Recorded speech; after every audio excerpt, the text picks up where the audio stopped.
चलिए स्टार्ट करते हैं। तो लास्ट लेक्चर आपको याद है जब हमने बिफोर लास्ट वीक एंड किया था ना, तो हम मीडिया क्यूरीज तक कवर किया है।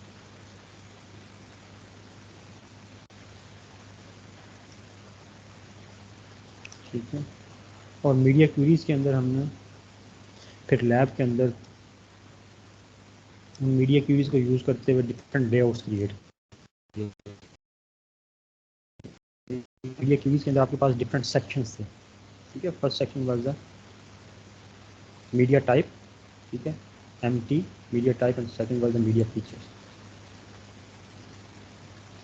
मीडिया टाइप के अंदर आपके पास प्रिंट था, स्क्रीन और ऑल का मीडिया फीचर था, और फिर स्पीच से रिलेटेड था। इसी तरह मीडिया फीचर्स के अंदर आपके पास विड्थ, हाइट, एस्पेक्ट रेशियो और अदर मीडिया फीचर्स थे।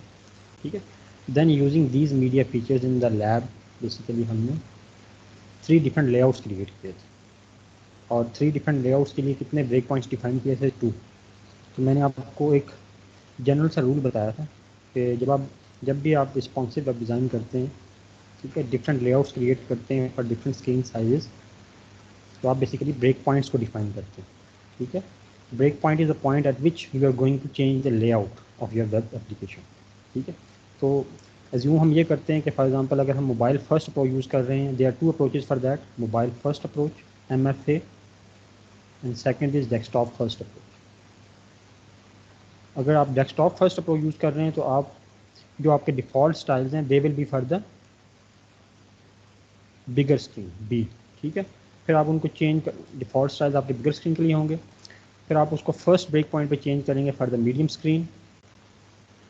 ठीक है, फिर आप एक और ब्रेक पॉइंट डिफाइन कर देंगे, second break point, and after that break point basically you will change the layout for the small screen. ठीक है, तो डेस्कटॉप फर्स्ट में डिफ़ॉल्ट स्टाइल्स आपके बिगर स्क्रीन के लिए, फिर मीडियम और फिर स्मॉल, जबकि मोबाइल फर्स्ट अप्रोच में आपके जो डिफ़ॉल्ट स्टाइल्स हैं they will be for the small screen. ठीक है, फिर आप फर्स्ट ब्रेक पॉइंट पे उसको मीडियम स्क्रीन के लिए चेंज करेंगे, ठीक है, M, और फिर सेकंड ब्रेक पॉइंट पे आप उसको बिगर स्क्रीन के लिए चेंज करेंगे। So these are the 2 of the approaches. ठीक है, तो आपको यानी केस जब भी आप रिस्पॉन्सिव वेब डिज़ाइन करते हैं आपको इस ब्रेक पॉइंट्स डिफाइन करने पड़ते हैं। तो लैब में आपको याद होगा आपने डेस्कटॉप फर्स्ट अप्रोच से किया था, क्योंकि उस वक्त हमने इतना ही कवर किया हुआ है। तो जो जस्ट मोबाइल फर्स्ट अप्रोच की थोड़ी सी स्लाइड्स हैं ना, वो मैं लैब के अंदर आपको उसका ओवरव्यू दे दूँगा। ठीक है, लेकिन यहाँ पे मैं जस्ट आपको इसका एक बेसिक ओवरव्यू दे रहा हूँ कि डेस्कटॉप और मोबाइल फर्स्ट अप्रोच में क्या डिफरेंस है। ठीक है, तो डेस्कटॉप में आप बिगर स्क्रीन से स्मॉल की तरफ जाते हैं, मोबाइल फर्स्ट में आप स्मॉल स्क्रीन के लिए डिफ़ॉल्ट स्टाइल्स डिफाइन करते हैं, and then you move towards the bigger screen. ठीक है, लेकिन आपको याद है लैब में आप ये सारा काम खुद कर रहे थे, सारे के सारे स्टाइल्स पहले डिफ़ॉल्ट लिखते थे। ठीक है, फिर लिखने के बाद आप ब्रेक पॉइंट डिफाइन करते थे, ब्रेक पॉइंट के क्रॉस उनको स्टाइल्स को चेंज करते थे कि जिस तरह का आपने लेआउट क्रिएट करना है, और फिर सेकंड ब्रेक पॉइंट के क्रॉस अगेन स्टाइल्स को चेंज करते थे। So rather than doing this, why not use a framework. ठीक है, कि आप खुद से सारे स्टाइल लिखें, आपके पास एक फ्रेमवर्क हो, और one of that framework is a bootstrap framework, जो कि आपको रिस्पॉन्सिव वेब डिज़ाइन में हेल्प करता है। और इस फ्रेमवर्क के अंदर डिफरेंट ब्रेक पॉइंट से क्लासेस पहले से डिफाइंड हैं। ठीक है, फॉर एग्जांपल बूटस्ट्रैप में क्या है कि बूटस्ट्रैप के भी डिफरेंट वर्जन्स हैं, स्टार्टिंग फ्रॉम 1 टू लेटेस्ट 5 है, लेकिन 5 का भी बीटा वर्जन अवेलेबल है। ठीक है, स्टेबल वर्जन रिलीज़ नहीं है। तो आपको याद होगा, मतलब आपको एक जनरल आइडिया होगा चीज़ों का, कि जब भी कोई सॉफ्टवेयर या फ्रेमवर्क आता है उसके डिफरेंट वर्जन आते हैं ना, स्टार्टिंग फ्रॉम 1 2 3 4, डिफरेंट वर्जन में इंप्रूवमेंट्स आती हैं, कुछ नई चीज़ें इंट्रोड्यूस करते हैं, कुछ ओल्डर जो वर्जन में चीज़ें होती हैं उनको इम्प्रूव करते हैं। तो जो आपका बूटस्ट्रैप 5 है, अब जब भी कोई नया वर्जन आता है उसमें भी डिफरेंट स्टेप्स होते हैं। फॉर एग्जांपल पहले अल्फ़ा वर्जन आता है, ठीक है, फिर बीटा आता है, अल्फ़ा के बाद बीटा, फिर बीटा के बाद स्टेबल वर्जन आता है। ठीक है, तो बूटस्ट्रैप 5 जो है वो भी स्टिल बीटा वर्जन पे है, इसका स्टेबल वर्जन रिलीज़ नहीं है। ठीक है, लेकिन इसकी आपको ओवर द इंटरनेट ब्लॉग्स में डिफरेंट इंट्रोडक्शन मिल जाएगी कि बीटा वर्जन के अंदर क्या क्या चेंजेस इन्होंने इंट्रोड्यूस की as part of the Bootstrap 5। ठीक है, तो वहाँ से आप देख सकते हैं। लेकिन क्योंकि इसका भी स्टेबल वर्जन नहीं है, तो आई वुड रिकमेंड यू कि आप as part of this semester और जो आपने प्रोजेक्ट करना है उसमें आप इसका बीटा बूटस्ट्रैप 4 जो है उसको यूज़ करें, ठीक है। उसमें डिफरेंसेस ज़्यादा नहीं है। फॉर एग्जांपल एक डिफरेंस तो ये है, जिस तरह के मैं अभी बताने लगा था आपको, कि rather than writing your own queries you have got built in classes for different screen sizes, ठीक है। तो बूटस्ट्रैप 4 जो है उसमें फॉर एग्जांपल आपके पास एक एक्स्ट्रा स्मॉल स्क्रीन के लिए there set of media queries written, ठीक है, at the back end code लिखा हुआ है रिस्पॉन्सिव वेब डिज़ाइन के लिए। फिर सेकंड स्मॉल स्क्रीन के लिए, ठीक है। फिर थर्ड जो इसमें स्क्रीन टाइप है दैट इज़ मीडियम, ठीक है। अच्छा, उसके बाद जो नेक्स्ट स्क्रीन साइज़ है दैट इज़ लार्ज, और जो फिफ्थ स्क्रीन साइज़ है दैट इज़ एक्स्ट्रा लार्ज। तो कितनी स्क्रीन साइज़ होगी? Extra small, small, medium, large और एक्स्ट्रा लार्ज। ये बूटस्ट्रैप 4 की बात कर रहा हूँ, ठीक है। जबकि बूटस्ट्रैप 5 जो है उसमें एक और उन्होंने क्लास इंट्रोड्यूस की है दैट इज़ XXL, ठीक है। तो एक्स्ट्रा लार्ज, ठीक है। तो एक तो ये डिफरेंस हो गया बूटस्ट्रैप 4 और 5 में। और दूसरा ये है कि इसमें other than the responsive web design, bootstrap जो है it is a complete framework, complete front end framework. तो जब हम कंप्लीट फ्रंट एंड फ्रेमवर्क की बात करते हैं तो हमारे पास इसमें कंपोनेंट्स भी हैं, बिल्ट इन कंपोनेंट्स पड़े हैं। कंपोनेंट्स किस तरह के पड़े हैं? जिस तरह के नेविगेशन बार्स हैं आपकी, ठीक है, जिस तरह के ब्रेड क्रम्ब हैं, जिस तरह के आपके पास HTML फॉर्म्स हैं ना, उसकी डिफरेंट क्लासेस हैं जो HTML फॉर्म्स को डिफरेंट तरह से उसका लेआउट जनरेट कर देती हैं, ठीक है। तो उन चीज़ों को इम्प्रूव किया है, ठीक है। इसके अलावा जो आपके बूटस्ट्रैप 4 होती थी उसके अंदर, तो बूटस्ट्रैप के अंदर ना सिर्फ आपके पास CSS है बल्कि जावास्क्रिप्ट भी है, ठीक है। इसके अंदर जावास्क्रिप्ट भी बिल्ड इन है। तो पहले ये होता था कि जो बूटस्ट्रैप 4 थी वो यूज़ करती थी jQuery as part of the JavaScript. जो इसके अंदर जावास्क्रिप्ट रिटर्न है that is basically not the plain JavaScript as part of the Bootstrap 4 की बात कर रहा हूँ, ठीक है। इसके अंदर jQuery के अंदर कोड रिटर्न होता था, तो आपको jQuery भी इंपोर्ट करनी पड़ती थी अपने वेब एप्लीकेशन के अंदर, ठीक है। तो बूटस्ट्रैप 5 के अंदर उन्होंने jQuery को भी रिमूव कर दिया और उसको रिप्लेस कर दिया विद द प्लेन जावास्क्रिप्ट, ठीक है। इसके अलावा फॉन्ट से रिलेटेड क्लासेस हैं, ठीक है, और there other set of classes as well, ठीक है। वो आप किसी ब्लॉग में जाकर देख सकते हैं। बट आई वुड रिकमेंड कि आप as part of this course you use the Bootstrap 4 जिसका आपके पास स्टेबल वर्जन अवेलेबल है। So hopefully you've got a bigger at the abstract level overview, ठीक। So let's start with the lecture. So this is a summary of today's lecture. सबसे पहले हम bootstrap framework का इसका इंट्रोडक्शन देखेंगे। Next आपके पास there is a Bootstrap grid system, ठीक है। This is basically the basics of the responsive web design, ठीक है। जो ग्रिड सिस्टम है बूटस्ट्रैप के अंदर वो आपको रिस्पॉन्सिव वेब डिज़ाइन क्रिएट करने में हेल्प करता है। And as part of the grid system there are grid classes. तो मैंने जो आपको लास्ट स्लाइड में 5 डिफरेंट स्क्रीन साइजेस बताए थे, extra small, small, medium, large and extra large. तो उन पांचों बेसिकली स्क्रीन साइज के लिए आपके पास क्लासेस हैं, ठीक है।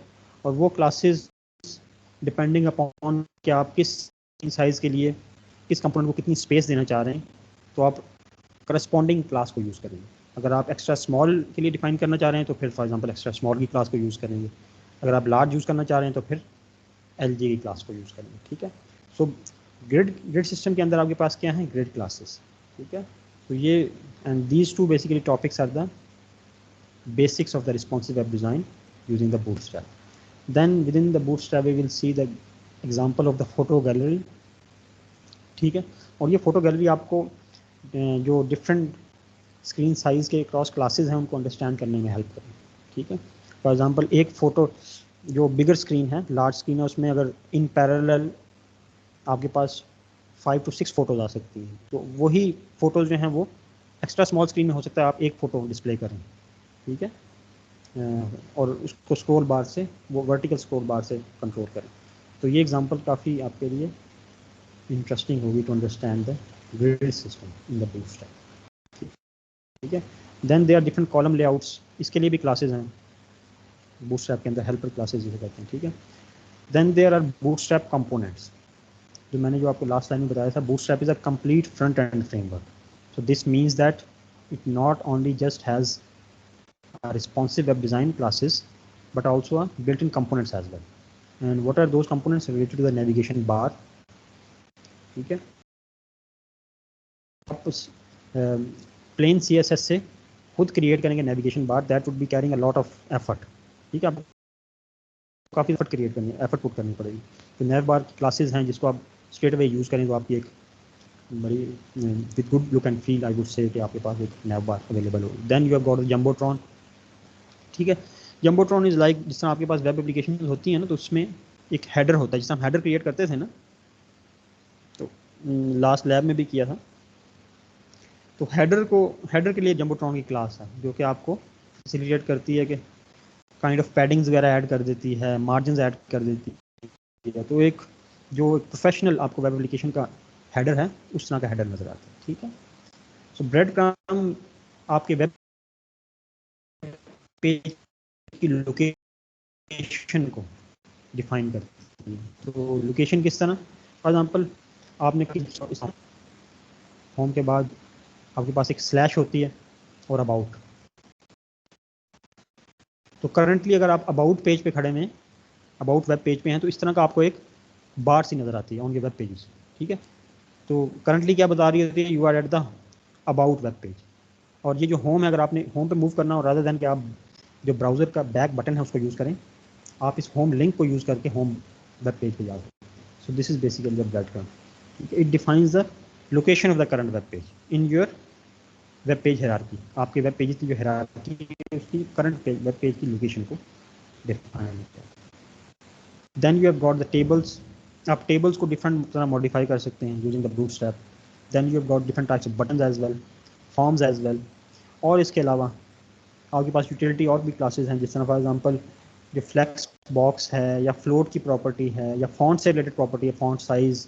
ठीक है, ये सारी बेसिकली जो भी CSS के अंदर क्रूड या रॉ CSS के अंदर आपके पास जो भी प्रॉपर्टीज़ थी ना, उनकी एक करस्पॉन्डिंग प्रॉपर्टीज़ आपके पास बूटस्ट्रैप के अंदर भी अवेलेबल है, वो भी आप यूज़ कर सकते हैं. तो वो ये करेगा कि जो उसकी रॉ CSS से आपके पास जो इफेक्ट्स आते थे ऑन द लेआउट, वो ज़रा ज़्यादा बेसिक किस्म के थे. ठीक है, तो बूटस्ट्रैप को जब आप यूज़ करेंगे तो ये काइंड ऑफ एडवांस या एक वेरिड किस्म के इफेक्ट्स देगा.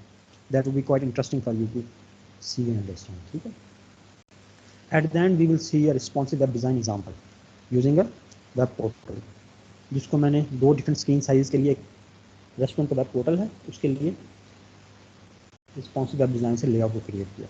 सो at the end we will see that as well. ठीक है, so let's start with the lecture. So what's the Bootstrap. Bootstrap is a free. ठीक है, first of all it is a free framework and open source. Open source in the sense कि आप इसके जो code है, ठीक है, back end, उसको ओपन करके व्यू कर सकते हैं, उसको रीयूज़ कर सकते हैं, मॉडिफाई कर सकते हैं डिपेंडिंग अपॉन योर रिक्वायरमेंट. ठीक है, and it is a CSS framework. तो जब भी आप फ्रंट एंड की बात करते हैं तो आपको एक जो मैंडेटरी पार्ट है जो front end, that is CSS, जो कि आपकी वेब एप्लीकेशन की लुक एंड फील को डिफाइन करता है. ठीक है, सो बूटस्ट्रैप इज़ बेसिकली है CSS framework directed eight responsive web design में हेल्प करता है, mobile first front end web development. ठीक है, तो आपको ये मोबाइल फर्स्ट अप्रोच से फ्रंट एंड वेब डेवलपमेंट में हेल्प करता है. तो मोबाइल फर्स्ट किस तरह, जो इसके बैक एंड पे मीडिया क्यूरीज है ना, वो उसी तरह हैं जिस तरह मैंने आपको अभी इंट्रोडक्शन में बताई थी. Meaning that default styles are for the extra small screen. जो डिफ़ॉल्ट स्टाइल्स हैं they are for the extra small. Then basically you can add the classes related to small, large और medium screen for changing the layer. ठीक है, तो eight the back and जो इसका coding का framework है, that use the mobile first. It contains CSS and optionally JavaScript based design templates. तो इसके अंदर CSS तो है ही, इट इज़ फॉर श्योर ना. ठीक है, लेकिन इसके अंदर जावास्क्रिप्ट के कंपोनेंट्स भी हैं. ठीक है, तो फॉर एग्जांपल अगर आपने देखा होगा स्मॉल जो स्क्रीन होती हैं फॉर एग्जांपल मोबाइल की, उसमें आपकी नेविगेशन बार है, that is in the form of A button.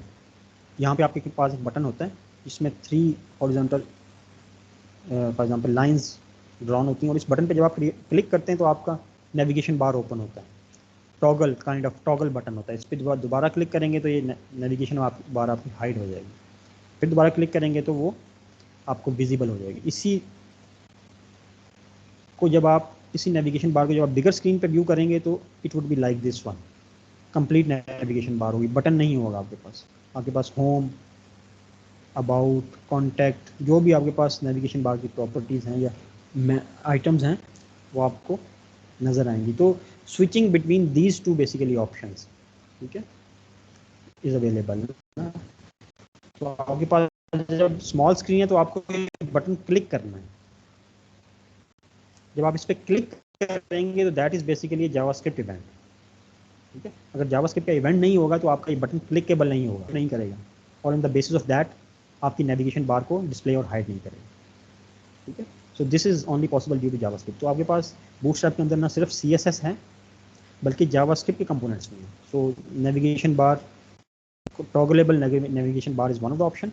इसके अलावा आपके पास आपने देखा होगा कि इमेज स्लाइडर्स होते हैं आपके पास वेब एप्लीकेशन के अंदर ना, इमेज स्लाइडर होते हैं जिसमें यहाँ पे आपके पास 3 काइंड ऑफ बटन होते हैं, या यहाँ पे आपके पास राइट और लेफ्ट के बटन होते हैं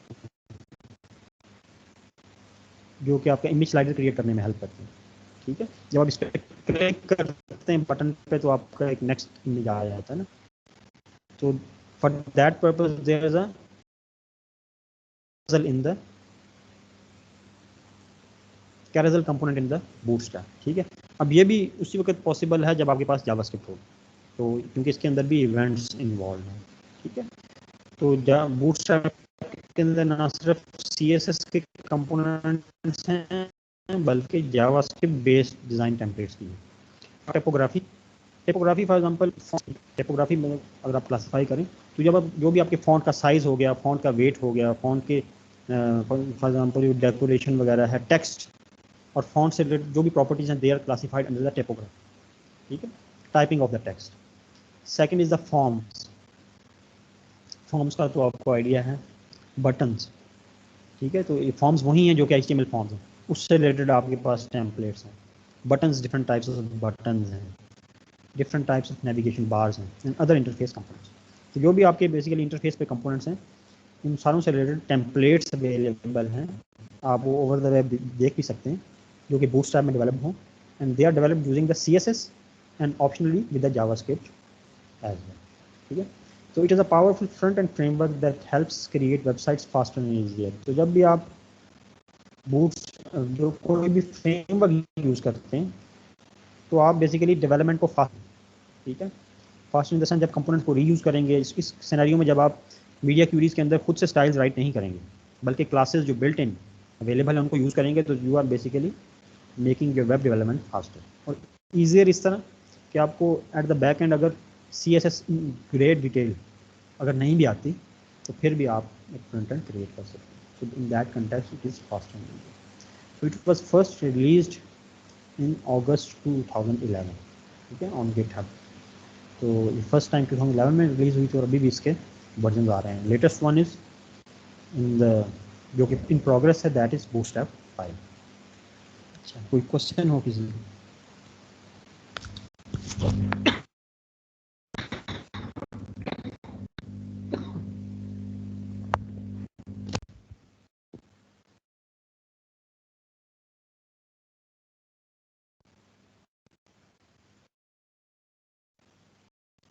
अच्छा, या जूम के आप लोगों को समझ आ रहा है?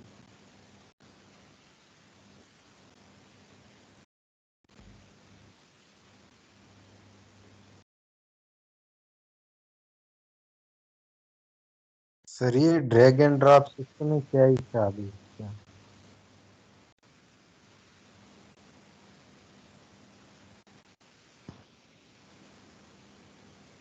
हाँ जी,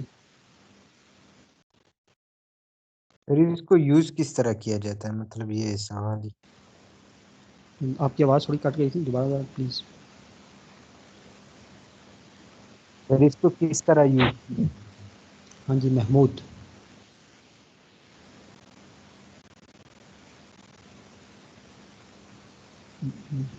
शायद नेट का इशू। इसको यूज़ किस तरह किया जाता है? हाँ, अगर आपकी, हाँ, तो अगर इसको आपका ये क्वेश्चन है कि इसको यूज़ किस तरह किया जाता है वो तो भी आपको नेक्स्ट स्लाइड में सारा इन डिटेल बताऊंगा, ठीक है। तो किसी भी, जिस तरह आपने एक्सटर्नल CSS राइट करते थे ना, एक्सटर्नल फाइल राइट करते थे और उसको ऐड करते थे अपने HTML के अंदर, उसी तरह ये भी एक एक्सटर्नल फाइल है, इसको उसी तरह आप लिंक के टैग के साथ ऐड करेंगे। ठीक है, तो ये चीज़ें हम नेक्स्ट स्लाइड्स में कवर करेंगे।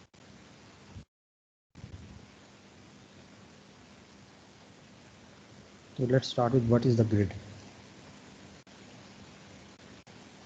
सो अ ग्रिड, आपको वैसे ग्रिड का तो आइडिया है, क्योंकि जिस तरह आपके लॉग पेपर्स होते थे ना किसी ज़माने में अंडर ग्रेजुएट में, सॉरी मैट्रिक में, आप जिस पर लॉग के ग्राफ्स डिज़ाइन करते थे, वो भी बेसिकली 2 डायमेंशनल स्पेस में होते हैं ना।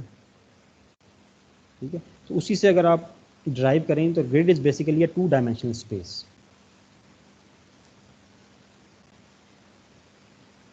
ठीक है, इस तरह आपके पास एक 2 डायमेंशनल स्पेस है। और 2 डायमेंशनल स्पेस की जब भी आप बात करते हैं तो आपके पास 2 डायमेंशनल स्पेस में क्या होता है, एक रोज़ होती हैं, दीज आर द रोज़, और उसके बाद उसमें कॉलम्स होते हैं। ठीक है, तो रोज़, तो जब आप इससे पहले मीडिया क्यूरीज में अपना इंटरफेस डिज़ाइन कर रहे थे तो आपको याद है कि आपके पास डिफरेंट रोज़ किस तरह होती थी। फॉर एग्जांपल आई अज्यूम के एक सी हेडर, जो कि हेडर था आपका। ठीक है, फिर आपके पास सेकंड रो थी नेविगेशन बार की, नैव। ठीक है, आपके पास रो थी फॉर एग्जांपल जो कि आपका मेन सेक्शन था, जिसमें 3 कॉलम लेआउट आप क्रिएट करते थे, 1 2 एंड 3। ठीक है, थर्ड रो। और फोर्थ रो आपके पास होती थी फुटर।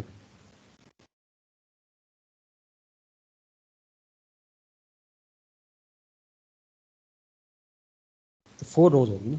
ठीक है, अब उसके बाद रोज के बाद आपके पास जो कॉलम्स का सिनेरियो है, तो कॉलम्स रोज तो डिपेंड करती हैं कि आपका लेआउट किस तरह का है ना। फॉर एग्जांपल आप में से कुछ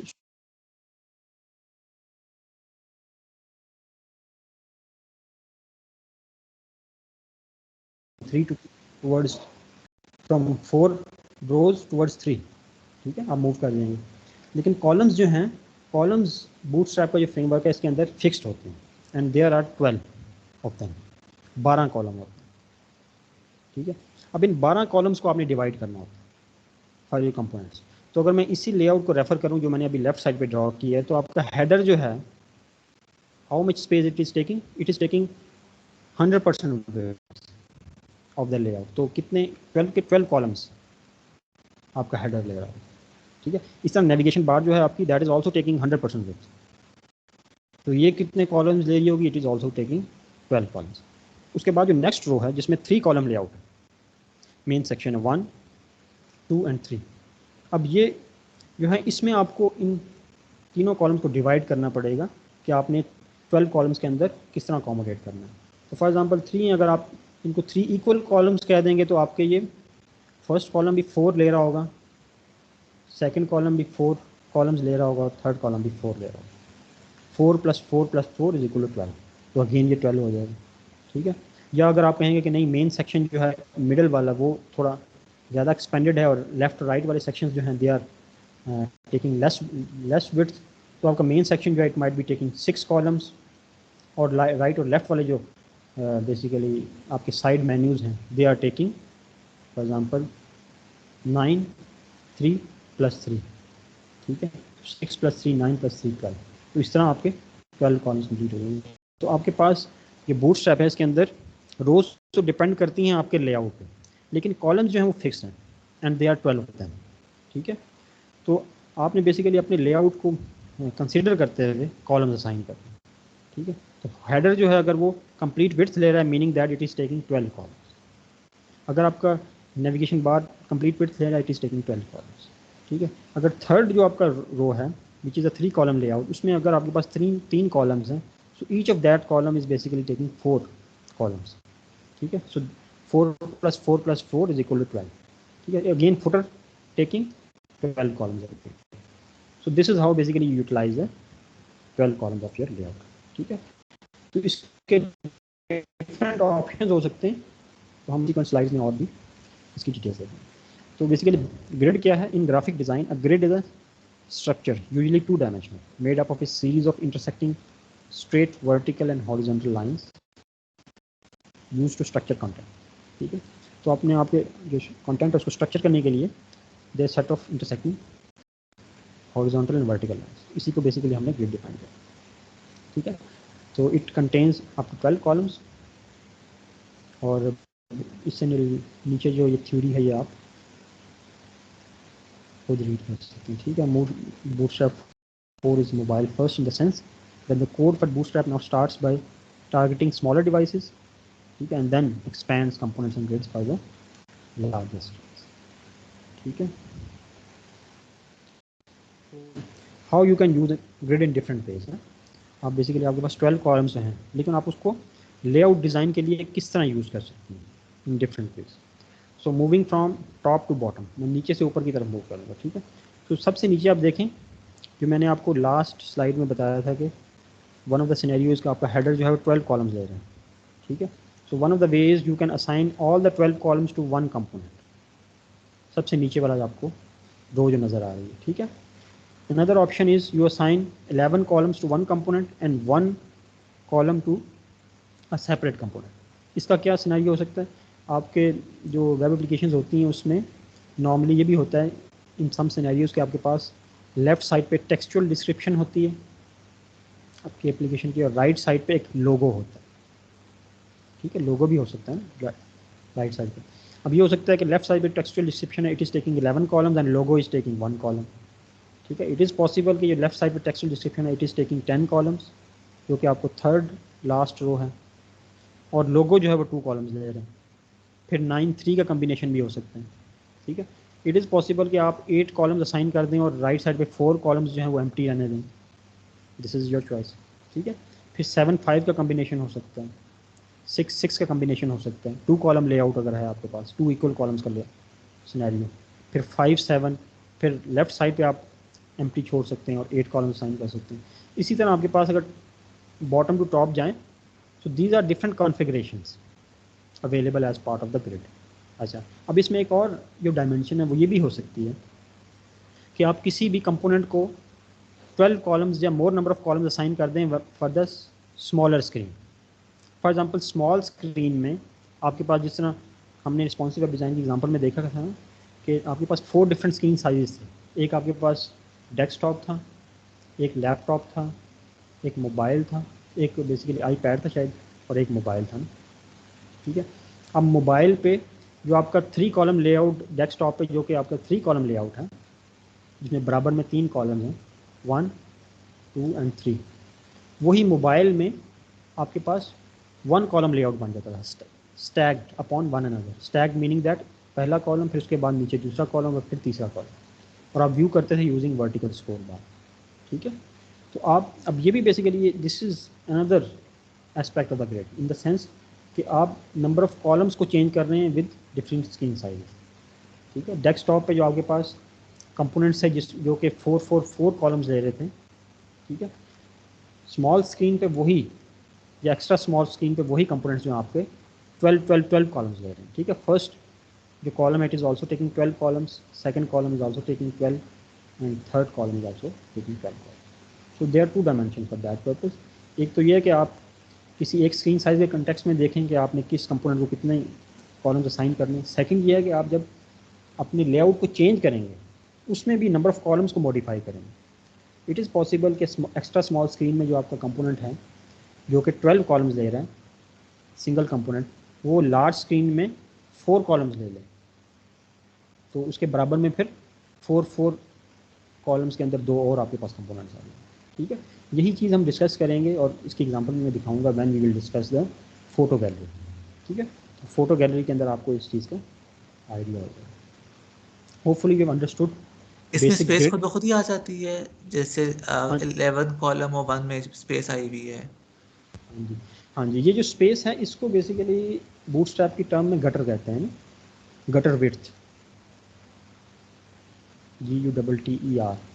तो अगर इसकी आप डॉक्यूमेंटेशन देखें तो ये पैडिंग्स और स्पेस बिटवीन द कॉलम्स ये खुद ब खुद वो इंसर्ट कर देते जो फ्रेमवर्क बाय डिफ़ॉल्ट। अदरवाइज खुद से आप अगर लेआउट क्रिएट करें तो आपको ये खुद से मैनेज करनी पड़ती है। So that's why how in this context how it is helpful, ठीक है। आपके पास फ्रेमवर्क इस कंटेक्स्ट में भी हेल्पफुल है। ठीक है sir, thank you. So hopefully you got basic idea the grid, लेकिन जब हम आगे जाएंगे तो आपको इसकी एग्जांपल्स भी नज़र आएंगी, तो इंटरेस्टिंग चीज़ें और उसमें आएंगी। ठीक है, तो next point is how to add the framework within your HTML। ठीक है, ऐड किस तरह करना है, जिस तरह आप में से एक स्टूडेंट ने भी क्वेश्चन किया। अब जो आप एक्सटर्नल CSS लिखते थे, आपको याद होगा ECSS में उसको लिखने जा रहे हैं, तो उसको आप किस तरह ऐड करते थे, यूजिंग द लिंक टैग।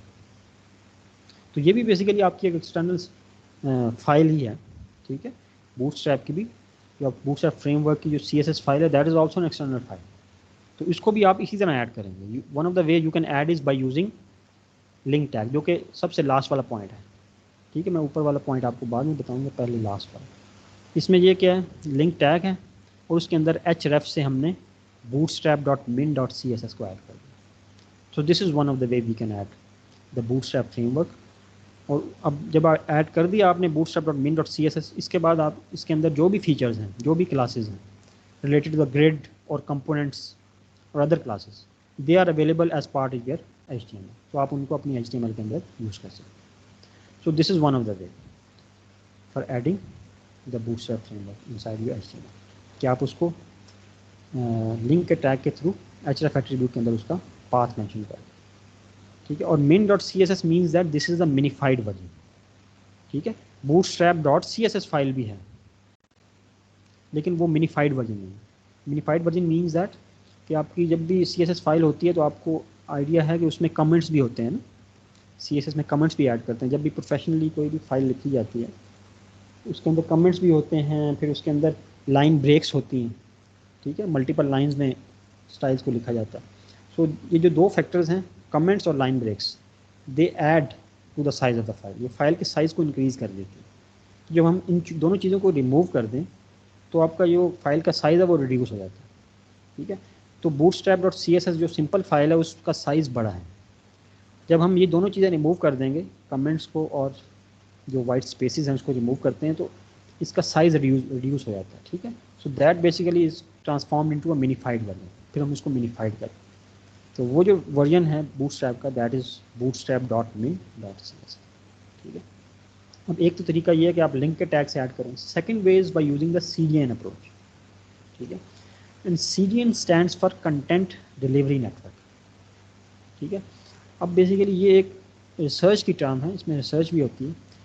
इसमें ये इस तरह का फिनोमिना है कि फॉर एग्जांपल अगर आप एशिया से या एशियन किसी कंट्री से किसी भी फाइल को एक्सेस करें, so that should be provided to you from the nearest node. ठीक है, तो इसी तरह इनके भी डिफरेंट नोड्स हैं बूटस्ट्रैप के। फॉर एग्जांपल इन्होंने होस्ट किए हैं ना, एक हो सकता है सिंगापुर में हो, सेकंड US में हो, थर्ड फॉर एग्जांपल यूरोप में किसी कंट्री में हो। जब आप एशिया से एक्सेस करेंगे तो CDN अप्रोच ये कहती है कि it should be provided to you from the Singapore for example node. अगर US से कोई एक्सेस करे तो उसको US के नोड से प्रोवाइड करो। ठीक है, कंटेंट डिलीवरी नेटवर्क। तो ये this is a kind of network as well. अगर EU से एक्सेस करें तो आपको बेसिकली EU के सर्वर से प्रोवाइड करें। ठीक है, अब इस कंटेक्स्ट में आपने अपने लोकल सिस्टम के अंदर बूटस्ट्रैप की जो फ्रेमवर्क की फाइल है उसको डाउनलोड नहीं करना, बल्कि आप क्या करेंगे, एक लाइव लिंक यूज़ करेंगे। ठीक है, देखें वही लिंक टैग है आपके पास जो कि आपने नीचे वाले सिनेरियो में यूज़ किया था, add as a separate file में, लेकिन इसमें href के अंदर आपके पास एक लाइव लिंक है, https://maxcdn.bootstrap.cdn.com bootstrap 4.4.1 this is the version, और CDN फिर bootstrap.min.cs। तो फाइल आप वही एक्सेस कर रहे हैं जो कि आपने नीचे एक्सेस की थी, लेकिन नीचे वाले जो सिनेरियो था इसमें आपने फाइल को डाउनलोड करके अपने लोकल किसी फोल्डर में प्लेस किया और फिर वहाँ से उसको पाथ दिया। जबकि ऊपर वाला जो अप्रोच है इसके अंदर आपने एक लाइव लिंक दिया। ठीक है, तो जब आप ऊपर वाली फर्स्ट अप्रोच यूज़ करेंगे, CDN अप्रोच यूज़ करेंगे, तो आपको नेट फॉर एग्जांपल आपका अवेलेबल होना चाहिए। ठीक है, अगर आपके पास इंटरनेट अवेलेबल नहीं है तो आप इस फाइल को एक्सेस नहीं कर सकते। So these are the two of the approaches of adding the bootstrap framework inside your HTML file. So next we will start discussing the working of the bootstrap grid system. तो bootstrap का जो grid है हमने इससे पहले देखा, that is basically a 2-dimensional space। ठीक है, लेकिन उस 2-dimensional space को मैनेज भी तो करना है। So for that purpose there are set of classes। तो सबसे पहले जो मेन क्लास होती है आप अपने अगर खुद भी लेआउट डिज़ाइन करें तो आपके पास उसे आप नॉर्मली कंटेनर कहते हैं कि मेन कंटेनर है जिसके अंदर डिफरेंट कंपोनेंट्स हैं ना। तो इसमें भी बूटस्ट्रैप के अंदर भी एक जो मेन क्लास है, ठीक है, तो आप HTML के टैग्स वही यूज़ करेंगे जो आप इससे पहले यूज़ करते आ रहे हैं। डिव यूज़ कर लें या कोई भी सिमेंटिक टैग यूज़ कर लें, सेक्शन यूज़ कर लें, ठीक है, लेकिन उसके अंदर क्लासेस ऐड करेंगे of the Bootstrap. So for that purpose there is a main container class dot container, ठीक है। ये वो क्लास है जो कि साइड से मार्जिन को ऐड कर देती है, ठीक है। मार्जिन को ऐड करने के बाद आपके कंटेंट को एक बड़ी with good look and feel place कर देती है, ठीक है। आपको उस चीज़ को केयर करने की ज़रूरत नहीं है कि ये प्रॉपर्ली प्लेस्ड है या नहीं। तो कंटेनर जो है वो लेफ्ट और राइट साइड पे मार्जिन को ऐड कर देता है, और कुछ जब आप इसके अंदर फर्दर इसको स्टडी करेंगे शायद कुछ पैडिंग्स को भी ऐड करे या इस तरह की चीज़ें ना। So main class which concern with the grid system is the container. अब मैंने आपको लास्ट लाइन में बताया था कि आपके पास रोज़ होती हैं जिसमें आप मल्टीपल अपने कंपोनेंट्स प्लेस करते हैं। So within the container class is the row class, जो कि आपको ये नीचे नज़र आ रही है, 4th पॉइंट, ठीक है, डॉट रो। फिर आप रोज़ डिफाइन करते हैं इस कंटेनर के अंदर। तो one by one, for example first row place की वो हेडर थी, ठीक है। फिर अब रो के अंदर आप क्या डिफाइन करते हैं कि आपने कितने कॉलम्स असाइन करने हैं, जो कि मैंने आपको अभी रिसेंट स्लाइड में बताया था कि आप ग्रिड है, ग्रिड के अंदर रोज़ हैं, और फॉर एग्जांपल आपके पास अगर 4 रोज़ हैं तो फर्स्ट रो जो है वो तो हेडर है, ठीक है। उसके अंदर आपने फिर डिफाइन करना है कि हेडर को मैंने कितने कॉलम्स असाइन करने हैं। For that purpose there are set of classes col SM4, ठीक है। ये एक सैम्पल क्लास है जो कि स्मॉल स्क्रीन के लिए 4 कॉलम्स असाइन करती है। तो call is basically column, SM is small, ठीक है। मैंने बताया था डिफरेंट क्लासेस हैं फॉर डिफरेंट स्क्रीन साइज। अगर आप फॉर एग्जांपल लार्ज स्क्रीन की बात करेंगे तो उसके लिए कॉल LG, ठीक है, फिर डैश। उसके लिए भी अगर 4 कॉलम्स असाइन करने हैं तो आप 4 लिख देंगे, अगर आपने किसी कंपोनेंट को 6 कॉलम्स असाइन करने हैं तो आप 6 लिख देंगे, ठीक है। तो ये इस तरह है। तो SM is basically the class for the small screen, और 4 means that out of 12 columns you are going to assign 4 columns to this particular component, ठीक है। जस्ट न्यू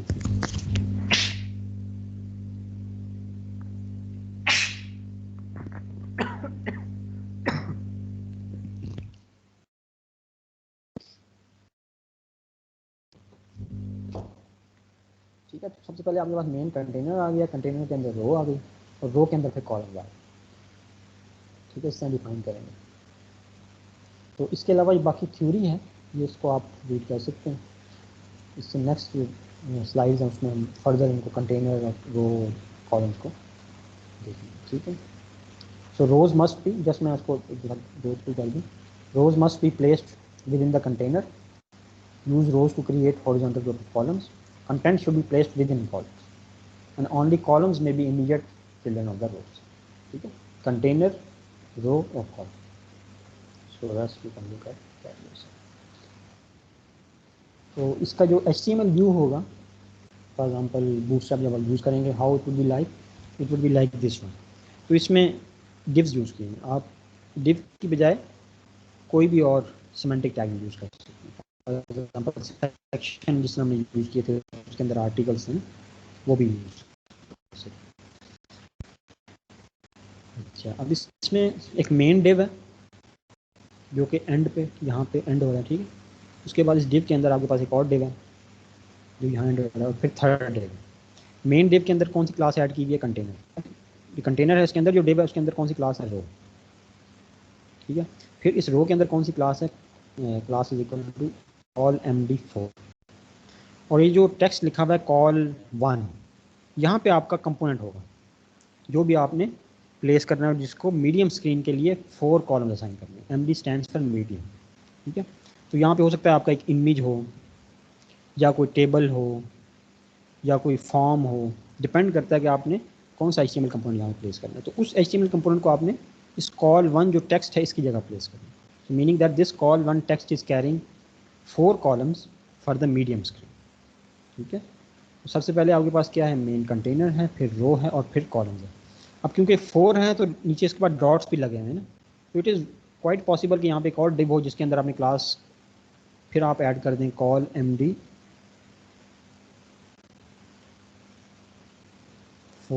ठीक है। फिर आप एक और डिव ऐड कर दें जिसमें कॉल MD4 दोबारा क्लास ऐड कर दें, so this is how basically it will make up 12 columns, ठीक है। तो मेन आपके पास क्या है, container. And within the Bootstrap there are 2 types of container as well, ठीक है। एक तो आपने सिंपल कंटेनर क्लास देख ली ना, there is a container fluid class as well, ठीक है।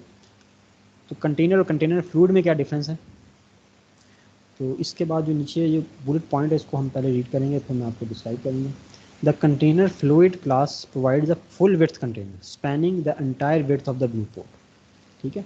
अब फ्लूइड वर्ड जो है ना, इससे भी आपको आइडिया होगा कि आप जब भी फ्लूइड को किसी भी फॉर एग्जांपल कंटेनर के अंदर प्लेस करते हैं, अगर जग के अंदर प्लेस करेंगे तो वो कम्प्लीटली जग की फॉर्म में ट्रांसफॉर्म हो जाएगा। अगर आप ग्लास के अंदर फ्लूइड प्लेस करते हैं तो वो फ्लूइड ग्लास की फॉर्म में ट्रांसफॉर्म हो जाता है। तो कंटेनर और कंटेनर फ्लूइड में डिफरेंस ये है कि कंटेनर फ्लूइड है इट ऑलवेज टेक्स 100% विड्थ, ठीक है।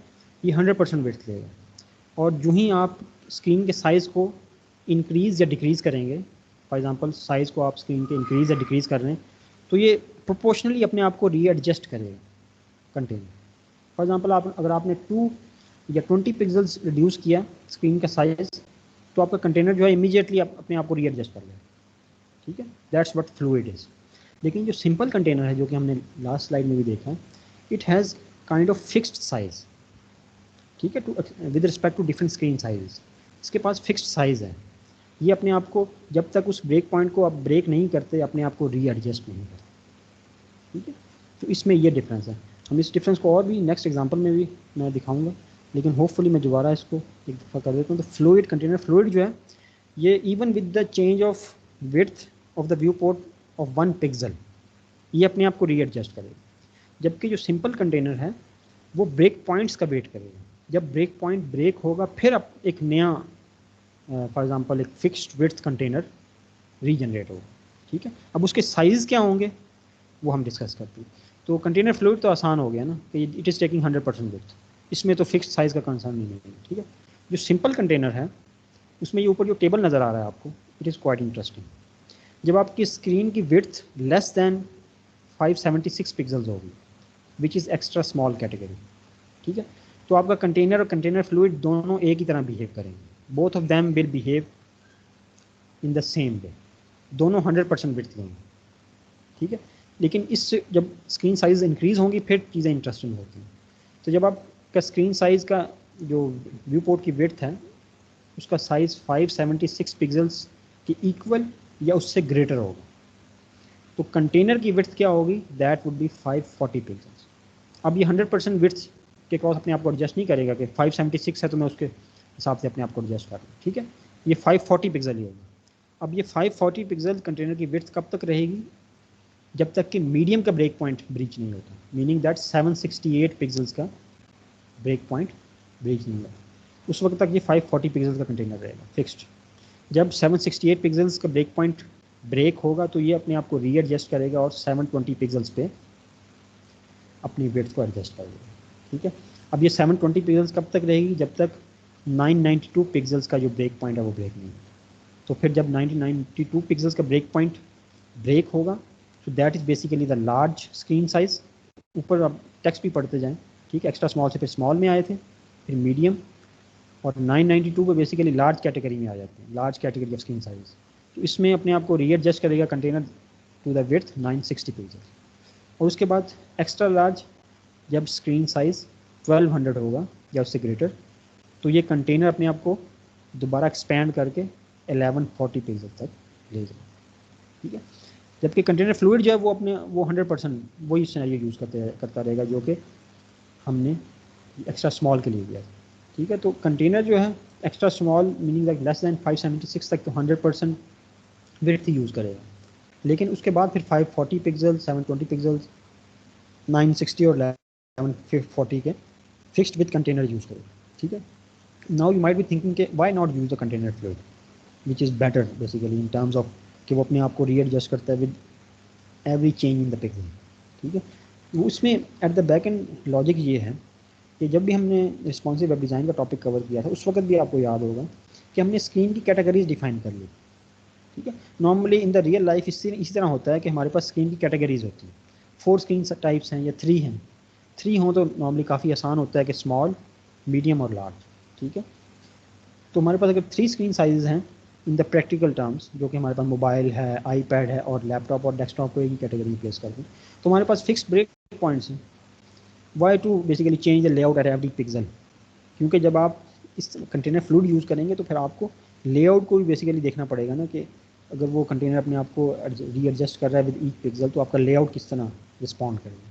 ठीक है, तो इसलिए प्रैक्टिकल टर्म्स में हमारे लिए ज़्यादा फिजिबल होता है कि हम ब्रेक पॉइंट्स के क्रॉस 3 डिफरेंट लेआउट्स डिज़ाइन कर लें, बस 3 different layouts are enough for us to basically describe our web application for different screen size. So that's the reason we normally use the container rather than the container float। ठीक है, अब जो right side पे आपको यहाँ पे एक diagram नज़र आ रही है, ये भी आप देख रहे होंगे कि ये क्या चीज़ है। तो इसमें जो ग्रे कलर में आपको एक नज़र आ रहा है, ये कंटेनर फ्लूइड यूज़ किया हुआ है मैंने, और जो नीचे कंटेनर लिखा हुआ है ब्लैक बैकग्राउंड के साथ, ये नॉर्मल कंटेनर है। अब ये जो मैंने स्क्रीनशॉट लिया हुआ है, this is from the extra small screen XS. Extra small screen में ये दोनों एक ही तरह बिहेव करते हैं, तो इसलिए देखें ये एज टू एज आपके पास बेसिकली कंटेनर है। ये देखें इसकी विड्थ जो है वो एज टू एज है, meaning that they are consuming 100% space. ठीक है, क्योंकि एक्स्ट्रा स्मॉल स्क्रीन में वैसे भी आपके पास स्पेस लिमिटेड होती है, तो नॉर्मल कंटेनर भी कंटेनर फ्लूइड की तरह ही काम करते हैं, meaning that it takes 100% width. ठीक है, तो इस सिनेरियो में दोनों एक ही तरह बिहेव कर रहे हैं। लेकिन इससे नेक्स्ट स्लाइड में मैं आपको दिखाता हूँ, ये है for the screen size greater than extra small. अब इसमें देखेंगे आपके पास जो फर्स्ट रो है जिसमें लिखा हुआ है कंटेनर और फ्लूइड, जिसको मैंने भी हाईलाइट किया, दिस इज जिसमें CF मैंने राइट किया। ठीक है, फर्स्ट रो, और फिर सेकंड रो है आपके पास जिसमें कंटेनर और नॉर्मल, जिसके अंदर मैंने CN राइट कर दिया।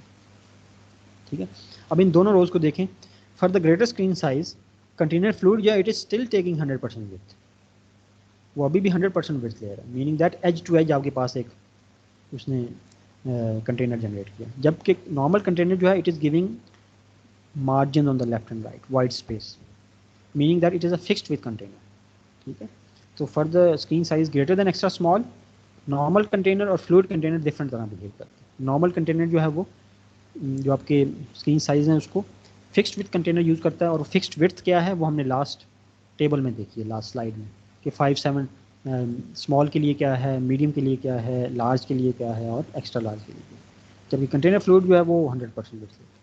So hopefully this basically slide further describe you the difference between the normal container and the container fluid. कोई क्वेश्चन है तो इससे लेकर आप पूछें।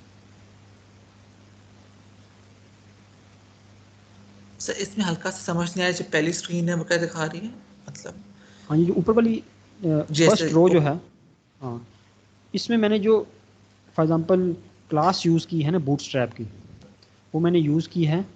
आपके पास फॉर एग्ज़ाम्पल ये डिव है ना, डिव के अंदर मैंने क्लास यूज़ की है, यहाँ पे class is equal to double quotes के अंदर कंटेनर डैश फ्लूइड। ठीक है, और जो सेकंड वाला आपके पास सेकंड रो नज़र आ रही है जिसमें फिक्स्ड विद कंटेनर है, इसमें मैंने डिव डिफाइन किया है, और डिव के अंदर मैंने क्लास यूज़ की है सिंपल कंटेनर। ठीक है, तो ये जो दो डिफरेंट क्लासेस हैं बूटस्ट्रैप के अंदर, ये दो डिफरेंट तरह बिहेव करती हैं, दो डिफरेंट तरह के कंटेनर्स डिफाइन करती हैं। जो फ्लूइड कंटेनर डैश फ्लूइड की क्लास है वो 100% विड्थ लेती है, जबकि जो नॉर्मल कंटेनर की क्लास है वो फिक्स्ड विद कंटेनर डिफाइन करती है, मीनिंग दैट उसके फिक्स्ड विड्थ किस तरह, जो कि लास्ट स्लाइड में हमने देखा था कि अगर आपकी screen size greater than 576 pixels है लेकिन लेस देन 768 है, तो आपकी कंटेनर की विड्थ क्या होगी, 540 पिक्सल्स। अगर आपकी स्क्रीन का साइज़ ग्रेटर देन 768 है लेकिन लेस देन 992 है, तो आपकी कंटेनर की विड्थ क्या होगी, 720 पिक्सल्स।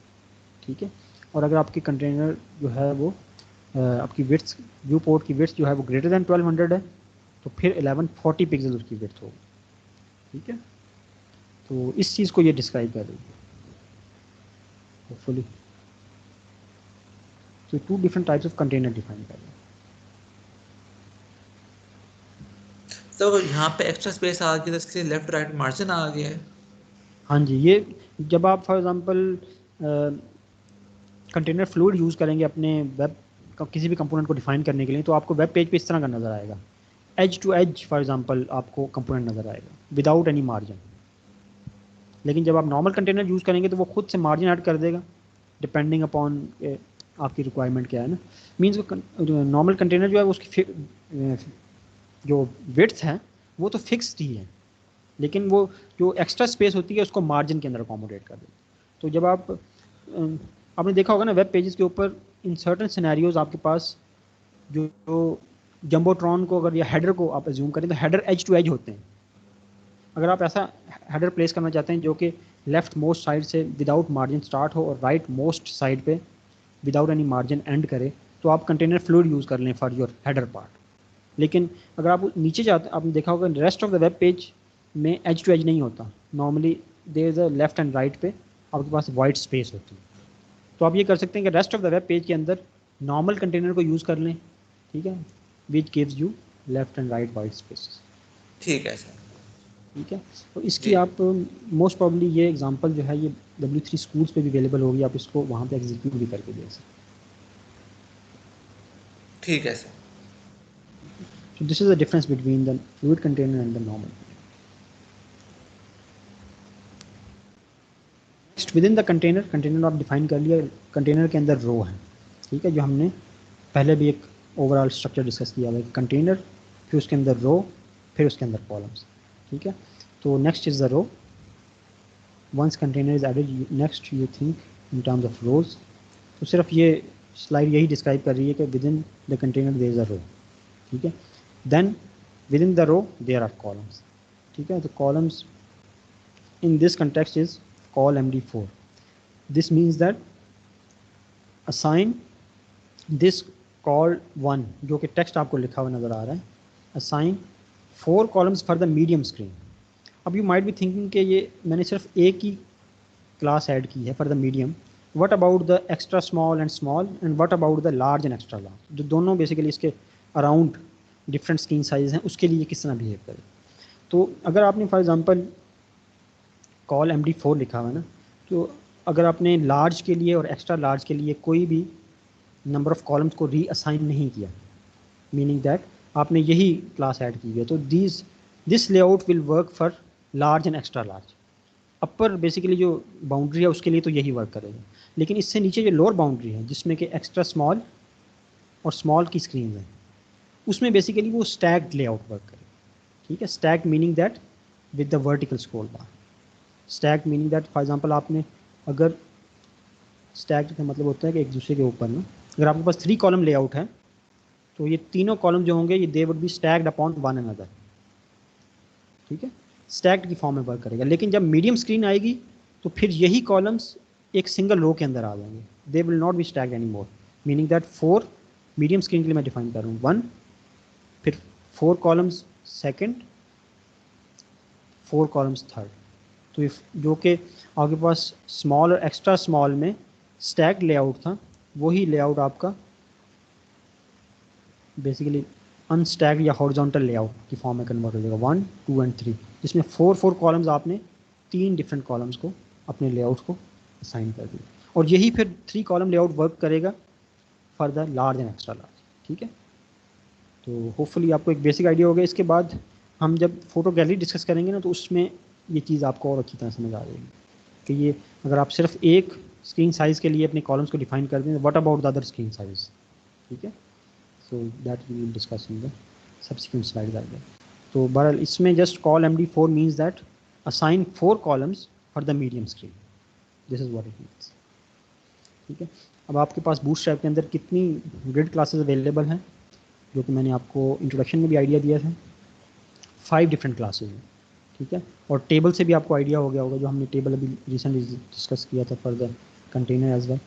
तो जो एक्स्ट्रा स्मॉल है उसके लिए क्लास है डॉट कॉल डैश, और यहाँ पे डैश के बाद आप जितने भी कॉलम असाइन करेंगे, इट कैन बी मैक्सिमम 12, ठीक है, और मिनिमम 1 कॉलम तो असाइन करेंगे ही ना, ठीक है।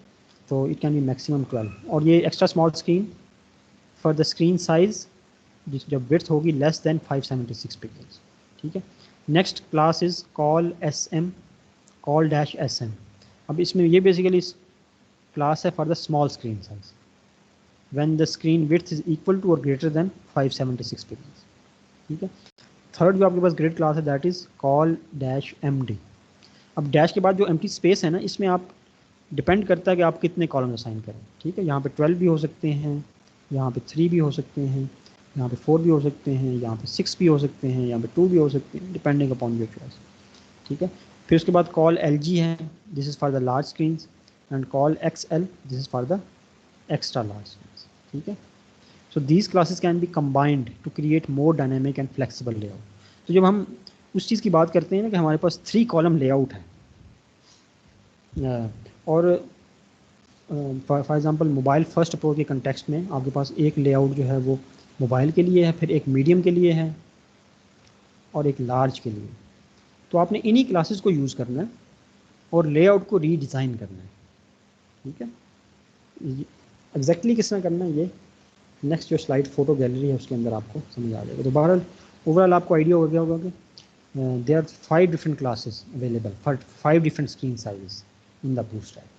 One is extra small, second is small, third is medium, fourth is large, and fifth one is extra large.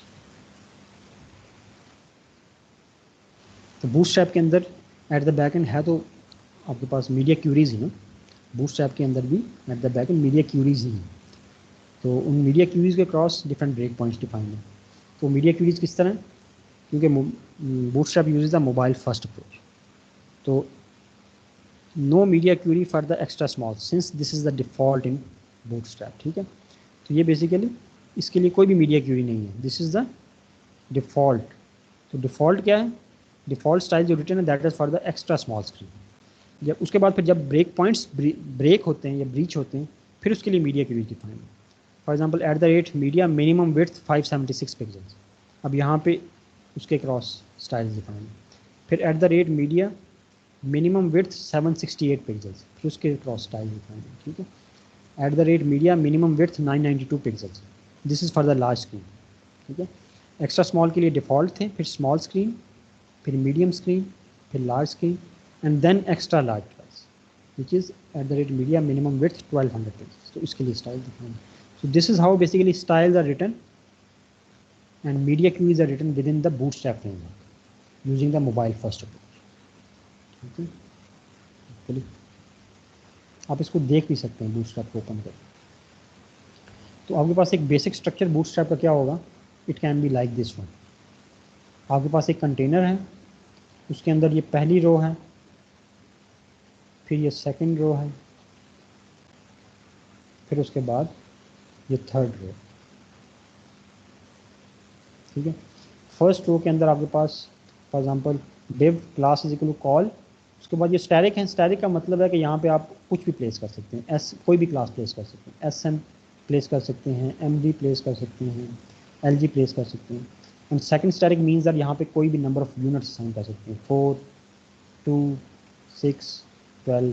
ठीक है, इस तरह सेकंड रो के अंदर अगेन आपके पास कॉल, तो ये एक काइंड ऑफ स्कीमा है आप इसे कह सकते हैं। ठीक है, तो आपको अगर आपने 3 रोज डिफाइन करनी है फॉर एनी लेआउट तो आपके पास ये एक स्कीमा अवेलेबल है। इन 3 रोज के अंदर आपने कॉलम्स, कॉल तो कॉमन है सब के अंदर ना, सब क्लासेस के अंदर कॉल जो है दिस पार्ट इज़ कॉमन, लेकिन उसके बाद जो 2 स्टैटिक्स हैं दिस मीन्स दैट कि यहाँ पे आप मीडियम स्क्रीन के लिए, लार्ज के लिए, वट एवर योर क्लासेस। ठीक है, तो this is basic structure of the Bootstrap।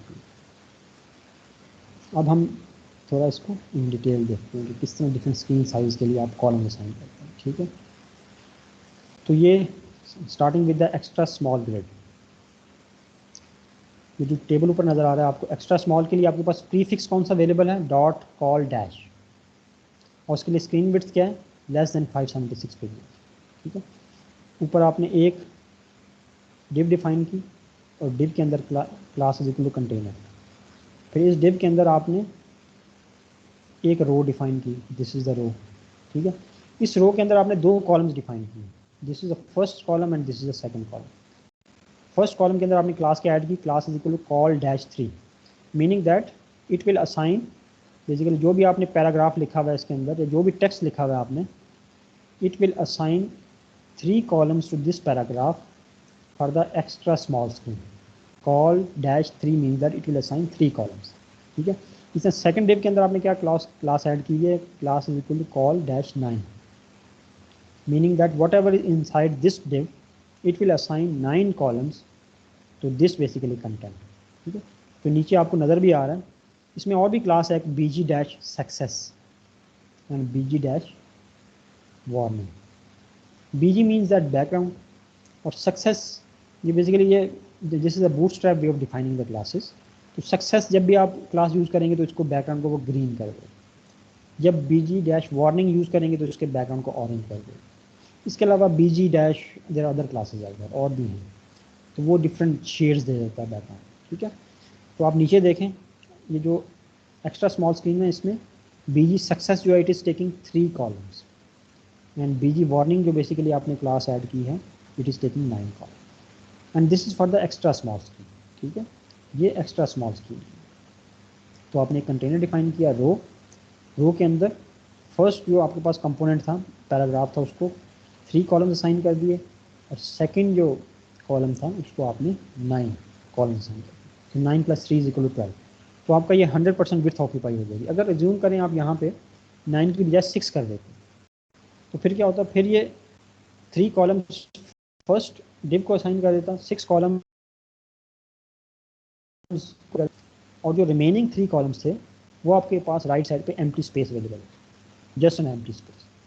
ठीक है, तो वो इस तरह अपने आप को रियलाइज कर. This is for the extra small.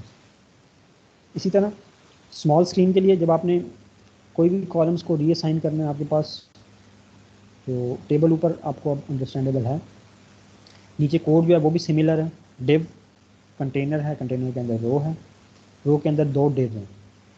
First div के अंदर हमने जो क्लास ऐड की है that is interesting, call sm3 और सेकंड डिव के अंदर क्लास ऐड किया कॉल sm9. ठीक है, और उसके अलावा bg-success और bg-warning क्लासेस ये तो आपके पास वैसे ही अवेलेबल है. ठीक है, अब इस सिनेरियो में हमने क्या कहा है कि जो फर्स्ट डिव है इसको 3 कॉलम्स असाइन कर दो फॉर द स्मॉल स्क्रीन और सेकंड डिव को 9 कॉलम्स असाइन कर दो फॉर द स्मॉल स्क्रीन. तो ये लेआउट जो है it is same for the extra small. ठीक है, जब हमने एक्स्ट्रा स्मॉल के लिए क्लासेस डिफाइन किए तो हमने क्या लिखा था call-3. ठीक है, तो col sm3 means that it is assigning same number of columns to the div. ठीक है, अगर यहाँ पे हम कॉल sm4 कर देते हैं ना तो फिर basically there would be change in the layout. जो जिस कॉलम को जिस डिव को बेसिकली हमने 3 कॉलम असाइन किए थे for the extra small, now it is having 4 columns for the small, लेकिन हमने इसको चेंज नहीं किया, we have kept it same, call sm3 and call sm9. So this is for the small screen. ठीक है, similarly moving forward this is for the medium screen और again HTML same है, div class is equal to container, div class is equal to row. ठीक है, उसके अंदर 2 divs हैं जो कि हमने लास्ट 2 स्लाइड्स में भी देखें. अब इसमें हमने देखें क्लासेस किस तरह ऐड किए हैं, वेरी इंपॉर्टेंट है. फर्स्ट डिव के अंदर देखें class is equal to col sm3 col md6, meaning that कि जो जिस पैराग्राफ को या जिस डिव के अंदर जो भी कंपोनेंट होगा उस कंपोनेंट को हमने एक्स्ट्रा स्मॉल और स्मॉल के लिए तो 3 कॉलम असाइन किए थे. ठीक है, लेकिन मीडियम स्क्रीन पे हम उसी कंपोनेंट को 6 कॉलम असाइन कर रहे हैं which is change in the layout. ठीक है, सेकंड डिव के अंदर भी देखें कॉल sm9 जिसको हमने 9 कॉलम असाइन किए थे इन द लास्ट स्लाइड, उसको हम रीअसाइन कर रहे हैं columns for the medium screen call md6. तो अब नीचे देखें आप, नीचे जो आपके पास 2 बेसिकली कॉलम नज़र आ रहे हैं they are of the equal width. जो bg-success जो को ग्रीन बैकग्राउंड के साथ एक कॉलम नज़र आ रहा है it is of 6 columns, 6 units आप कह सकते हैं, यूनिट कह लें कॉलम कह लें, इट इज़ सिमिलर. और जो राइट साइड पे आपको ऑरेंज बैकग्राउंड के साथ कॉलम नज़र आ रहा है it is also taking 6 columns. तो this basically screenshot has been taking for the medium screen. तो इस तरह हम चेंज करते हैं लेआउट. हमने एक्स्ट्रा स्मॉल में भी 3 कॉलम साइन किए, स्मॉल में भी 3 किए, लेकिन मीडियम में आगे हमने 6 कर दिए. This is the change in the layout. ठीक है, फर्दर देखते हैं कि नेक्स्ट स्लाइड में हम क्या करते हैं. नेक्स्ट स्लाइड में this is for the large screen. अब इसमें भी आपके पास HTML वही है, div class container, div class row, फिर 2 डिव्स हैं. ठीक है, लेकिन फर्स्ट डिव के अंदर कॉल sm3 कॉल md6 और फिर लार्ज स्क्रीन के लिए हमने एक और क्लास ऐड कर दी कॉल lg4. देखिए हमने नंबर ऑफ कॉलम्स को किस तरह वेरी किया है ना. जो कंपोनेंट हमारे पास 3 कॉलम्स ले रहा था उसको हमने मीडियम के लिए 6 कॉलम्स दे दिए, लेकिन लार्ज के लिए फिर 4 कॉलम्स दे दिए। इसी तरह सेकंड जो डिव है इसी रो के अंदर, उसको हमने स्मॉल के लिए 9 कॉलम्स दिए हुए थे, मीडियम के लिए 6 दिए, लेकिन फिर लार्ज के लिए 8 कॉलम्स दे दिए। सो इन दोनों को अगर आप जमा करें 9 + 3 = 12, 6 + 6 = 12 एंड 4 + 8 = 12। तो आपके पास सम 12 ही है, लेकिन हम रीअसाइन कर रहे हैं कॉलम्स। ठीक है, तो नीचे आपको सर इसका इसमें आउटपुट भी एक नज़र आ रहा है। हाँ जी। चीज पूछनी थी सर, जो यहाँ पे दूसरी वाली डिव है जिसमें जो लार्ज वाला कॉलम है उसमें 8 साइन हुआ हुआ है, 8 कॉलम साइन हुए हुए हैं। अगर लेट्स सपोज यहाँ पे ना होता, सिर्फ मीडियम डिफाइन होता, तो फिर स्पेस बच जाती। हाँ, फिर ये होता है कि फर्स्ट जो आपका डिव है उसको तो 4 कॉलम असाइन कर देगा ना वो, सेकंड डिव में मीडियम वाला ही रिप्लिकेट होता, 6 + 4 10 हो जाता, तो आपके पास 2 कॉलम्स की स्पेस यहाँ पे राइट साइड पे अवेलेबल है, सर ये एम्प्टी गटर के स्पेस। बारे में पूछना था कि जो पहले स्टार्टिंग में आपने दिखाया था उसमें गटर सेंटर में आया हुआ था और यहाँ पे गटर आप राइट साइड में आ जाता है, तो ये इसका हल्का नहीं सा नहीं बताते हैं कि नहीं, वो बेसिकली गटर जो है ना वो खुद ब खुद कंटेनर मैनेज करता है। वो इसको बेसिकली गटर नहीं कहते, जो मैं ये 2 कॉलम स्पेस कह रहा हूँ, this is not a gutter, this is a complete empty space ना अवेलेबल, उसको आप गटर नहीं कहेंगे। ठीक है, जब टोटल 12 नहीं होगा तो फिर वो बीच में डाल देगा, इस तरह होगा। हाँ हाँ बिल्कुल, जब टोटल 12 नहीं होगा तो वो डिपेंडिंग अपॉन, अगर आप दरमियान में भी 2 कॉलम्स का स्पेस डाल सकते हैं जिसको ऑफ सेट कहते हैं। फॉर एग्जांपल इस तरह हो सकता है कि आप लेफ़्ट साइड पे 4 कॉलम्स असाइन कर दें और फिर 2 कॉलम्स का खुद से ऑफसेट डाल दें, 4 + 6 6 हो गया, फिर 6 कॉलम्स का एक राइट साइड पे कोई और कंपोनेंट प्लेस कर दें, so that would be different as well. In this case अगर आपने ये ऊपर कॉल LG8 वाला जो क्लास है सेकंड डिव के अंदर ये असाइन ना की हो, तो फिर इस डिव के लिए जो आपका मीडियम स्क्रीन साइज़ के जो स्टाइल्स हैं, मीनिंग दैट कॉल MD6 यही अप्लाई होंगे। अब 6 कॉलम्स, लेकिन आपने ऊपर वाली जो डिव है उसमें तो चलें 4 कॉलम्स असाइन कर दिए, कॉल LG4, तो 6 + 4 12, और फिर राइट साइड पे जो आपके पास 2 कॉलम्स होंगे that would B empty space, क्योंकि 12 कॉलम्स उसने हर हाल में ग्रिड में जनरेट करते हैं, जनरेट किए होते हैं in then ever you use the Bootstrap framework. जब भी आप क्लास इक्वल कंटेनर और क्लास इक्वल रो यूज़ कर लेते हैं तो वो एक विजुअल किस्म का ग्रिड क्रिएट कर देता है। तो जब आप 12 कॉलम्स कंप्लीट नहीं करेंगे तो वो राइट साइड पे आप उसको जो एम्प्टी स्पेस लीव करें। ठीक है सर, समझ आ गई, थैंक यू। ठीक है, तो this is for the large and similarly for the extra large. Extra large के लिए भी आपके पास, अब क्योंकि मैंने HTML को सेम रखा है ताकि आपके लिए समझना आसान हो, तो इसमें भी div class equal to container है, फिर उसके बाद div class equal to row है, उसके अंदर सेम 2 divs हैं आपके पास इन द सिमिलर वे। अब आप चेंजेस ऑफ द क्लासेस देखें, कॉल SM3 फिर स्पेस, अच्छा इसमें स्पेस से आप क्लासेस, अगर आपने मल्टीपल क्लासेस ऐड करनी हो तो आप स्पेस से ऐड करते हैं, फिर space call MD6, space call LG4, फिर स्पेस के बाद कॉल XL2। ठीक है, किस तरह हम नंबर ऑफ कॉलम्स को वेरी कर रहे हैं।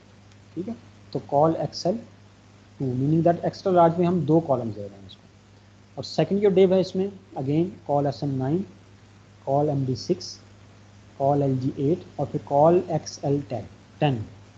ठीक है, 10 + 2 अगेन 12। तो आपके पास जो नीचे नज़र आ रहा है इसमें भी आप देखें कि आपके पास जो ग्रीन बैकग्राउंड के साथ कॉलम है दैट इज़ टेकिंग 2 कॉलम्स, और जो राइट साइड पे 10 बेसिकली कॉलम है, इट इज़ जो ये आपके पास ऑरेंज बैकग्राउंड के साथ है that is taking 10 column. So this is how basically you can change the layout using the bootstrap grid classes. अब हम इन्हीं grid classes को यूज़ करेंगे और एक मीनिंगफुल किस्म का लेआउट क्रिएट करेंगे। ठीक है, मीनिंग दैट फ़ोटो गैलरी, जिससे आपको समझ आएगा कि किस तरह आप फॉर एग्जांपल फ़ोटो गैलरी के कंटेक्स्ट में डिफरेंट ग्रिड क्लासेस को यूज़ करके लेआउट को चेंज कर सकते हैं।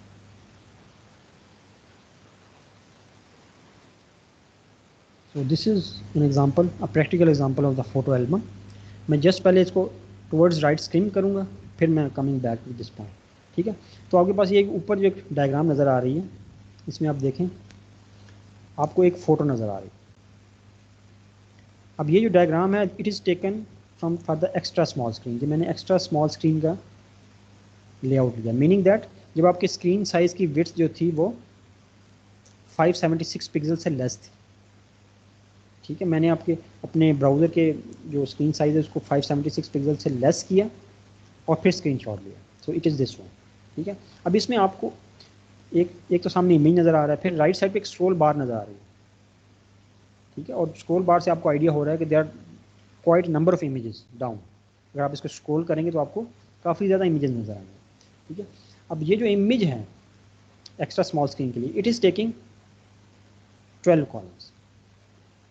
ठीक है, मैंने इसको 12 कॉलम्स असाइन किए, इसलिए ये देखें पूरी मल्टीपल इमेजेस आपको एक रो में नज़र नहीं आ रहे, बल्कि एक रो के अंदर आपको एक ही सिंगल इमेज नज़र आ रहा है।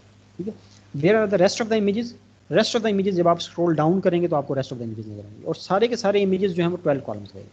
ठीक है, तो this screen shot is from the extra small screen. अब मैं जस्ट इसको स्किम करूँगा ताकि आपको थोड़ा आइडिया हो। तो जब मैं एक्स्ट्रा स्मॉल से स्मॉल की तरफ मूव किया, अब उसी स्क्रीन शॉट को पहले आप देखें। अब आपके पास this screen shot is greater than 576 and less than 768। This is a small screen. ठीक है, अब देखें इसमें आपको एक रो के अंदर 2 इमेजेस नज़र आ रहे हैं। ठीक है, not the single one, meaning that columns आपके पास 12 ही हैं। तो अब आपने 12 कॉलम्स को किसने डिवाइड किया? 6 + 6। ठीक है, मूविंग फर्दर, ये आपके पास मीडियम स्क्रीन आ गई। अब इसमें आप अगेन इसका फॉर एग्जांपल जो स्क्रीन शॉट है इसको देखें अगर, तो इसमें आपको कितने इमेजेस नज़र आ रहे हैं एक रो के अंदर? 3। तो 12 कॉलम्स ही हैं, 4 + 4 + 4। ठीक है, तो रेस्ट ऑफ द इमेजेस जो आपके पास नीचे हैं, नीचे नज़र आ रहे हैं। ठीक है, स्क्रॉल बार भी आपकी रिड्यूस होती जा रही है जो कि पहले काफ़ी बड़ी थी। Then moving further for the large screen. अब इसमें लार्ज स्क्रीन में आपके पास क्योंकि व्यू पोर्ट की विड्थ इंक्रीज़ हो रही है, ठीक है, तो आप इजीली व्यू कर सकते हैं इमेजेस को, फ़ोटोज़ को। तो इसमें कितनी फ़ोटोज़ हैं इन सिंगल रो? 1 2 3 4। तो आपके पास कॉलम्स 12 ही हैं, तो आपने 3 + 3 + 3 + 3 12 हो गए। ठीक है, again moving towards the extra large screen, आपके पास व्यू पोर्ट और ग्रो कर गया। तो इसमें आपके पास जो एक्स्ट्रा लार्ज स्क्रीन है, इसमें मैंने जब स्क्रीनशॉट लिया उसका, तो इसमें आपके पास कितने इमेजेस नज़र आ रहे हैं एक रो में? 1 2 3 4 5 6। तो 12 कॉलम्स ही हैं, लेकिन आपने हर एक इमेज को 2 कॉलम में असाइन किया। सो this is how basically different grid classes work in the context of the Bootstrap. ठीक है, अब मैं इसका आपको HTML 1 by 1 गो थ्रू कर। तो अगर आप HTML देखें इसका एक्स्ट्रा स्मॉल के नीचे आप देखें HTML, आपके पास एक डिव है जो यहाँ से स्टार्ट हो रही है और यहाँ पे एंड कर रही है नीचे। ठीक है, इस डिव के अंदर मैंने क्लास ऐड की है col 12। Due to this col -12 class basically this layout is generated. Meaning आपने कहा कि अब इस डिव के अंदर और क्या है, एक एंकर टैग है, ये भी देख लें आप। ठीक है, एंकर टैग के अंदर href है photo1.html, और इस एंकर टैग के अंदर एक इमेज का टैग है। इमेज के टैग के अंदर मैंने क्लास ऐड की हुई है फोटो लिस्ट। तो आपको ये फ़ोटोज़ के अराउंड रेड कलर का बॉर्डर भी नज़र आ रहा है ना, तो इस तरह का बॉर्डर मैंने थोड़ा बहुत इसमें फ़ोटो लिस्ट के अंदर खुद से क्लास में ऐड किया। सोर्स के अंदर आपने image1.jpg ऐड कर दिया। ठीक है, तो लेकिन इंपॉर्टेंट जो इसमें चीज़ है दैट इज़ कॉल -12। कॉल -12 की वजह से आपका जो इमेज है, हर एक इमेज जो है वो 12 कॉलम्स लेगा। ठीक है, अब मैं जब इसको मूव करूँगा 1 स्टेप टूवर्ड्स स्मॉल स्क्रीन, तो इसमें जो डिव है वही डिव कॉल 12 के साथ ही आपके पास क्लास है col SM6। Due to this class basically now each image is taking 6 columns. ठीक है, as a result of that जब 6 कॉलम्स लेगा तो नेक्स्ट वाला जो इमेज है वो खुद ब खुद रीएडजस्ट कर लेगा। ठीक है, तो इट इज़ पॉसिबल कि आपको खुद मल्टीपल रोज़ डिफाइन नहीं करनी पड़ती। इट इज़ क्वाइट पॉसिबल कि आप एक ही रो डिफाइन करें और उसके अंदर सारे के सारे इमेजेस प्लेस कर दें। ठीक है, तो वो खुद ब खुद रीएडजस्ट होते रहते हैं। फॉर एग्जांपल अगर आपने कॉल SM6 लिखा हुआ है ना, तो वो खुद ही नेक्स्ट इमेज देखेगा कि अगर मेरे पास स्पेस 6 कॉलम्स की अवेलेबल है, खुद ब खुद ऊपर आ जाएगी, जिस तरह कि हाँ यहाँ पे आपको नज़र आ रहा है। ठीक है, this is for the small screen. फिर आप नेक्स्ट स्क्रीनशॉट पे आए तो नीचे जो आपके पास HTML है इसमें देखें कॉल 12, कॉल SM6 और कॉल MD4।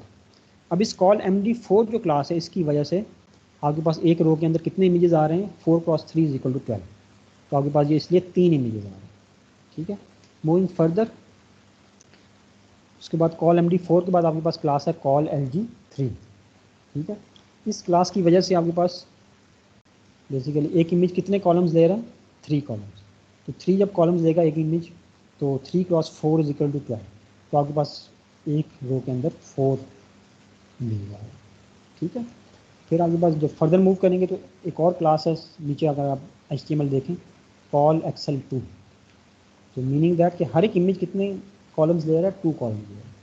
तो due to taking 2 columns basically you have got in total 12 columns available, 2 cross 6 is equal to 12। इसलिए आपके पास एक रो के अंदर 6 इमेज आ रहा है। So this is how basically this grid classes work, कि आप स्पेस के साथ विद डिफरेंट लेआउट उसको क्लासेस असाइन करते रहेंगे, और वो with respect to the break points of the back end. Break points तो बूटस्ट्रैप के अंदर डिफाइन है, जब वो ब्रेक पॉइंट्स ब्रेक होंगे तो वो खुद ब खुद रीएडजस्ट करता है। अब अगर रिज्यूम करें आपने LG और एक्सेल की क्लासेस ऐड ना की हैं, तो आपका ये कॉल MD4 है, यही लेआउट वर्क करेगा for the large and extra large, ठीक है। तो इस चीज़ को आपने, और एज्यूम करें कि आपने कॉल SN की क्लास भी ऐड नहीं की, तो आपका जो कॉल -12 का क्लास है which is for the extra small, it will work up to medium. Assume करें आपने सिर्फ कॉल -12 और कॉल -MD-4 सिर्फ ये 2 ही क्लासेस ऐड की हैं, तो ये जो कॉल 12 की क्लास है it will work up to medium screen. फिर मीडियम स्क्रीन पे आपके पास कॉल MD4 की क्लास वर्क करेगी, और फिर it will work then up to XL. तो these are different things that you can check by yourself, ठीक है। होपफुली सर इसमें इससे एक आपको चीज़ आइडिया। पूछनी थी हाँ जी। कि इसमें अब यहाँ पे हमारे पास खास 12 इमेजेस थी पीछे ग्राफिटी की, तो हमें हर इमेज के लिए क्लास डिफाइन करनी होगी। अच्छा, ये जो इसका मैंने आपको कंप्लीट वो नहीं दिखाया ना, कंप्लीट मैंने आपको इसका HTML नहीं दिखाया। ये मेरा कंप्लीट HTML है ना, उसमें ये है कि मैंने ये जो मेन डिव है ना, दिस वन, इसी डिव के अंदर सारे के सारे इमेजेस प्लेस किए हैं। ये मैं जिसको इनक्लोज कर रहा हूँ ना, दिस पार्ट, मैंने एक ही डिव के अंदर ये सारे के सारे इमेज के टैग्स प्लेस किए हैं। तो वो खुद ब खुद रीएडजस्ट करते रहते हैं अपने आप। हर एक इमेज के लिए मुझे डिस्क्राइब करने की ज़रूरत नहीं है, ठीक है। वो खुद ब खुद अपने आप को रीएडजस्ट करते हैं कि कॉल -12 जब देखेंगे तो फॉर एग्जांपल आपके पास यहाँ पे कितने इमेज हैं, 3 to 6 12 और 13 इमेजेस है ना, ठीक है। तो अगर आपके पास 20 इमेजेस भी हों तो वो भी बेसिकली एक ही डिव के अंदर आप जब 20 इमेजेस का टैग प्लेस कर देंगे, 20 इमेजेस के HTML, तो अपने आप को रीएडजस्ट कर लेंगे। हर एक इमेज के लिए आपको इंडिविजुअली क्लास ऐड करने की ज़रूरत नहीं है।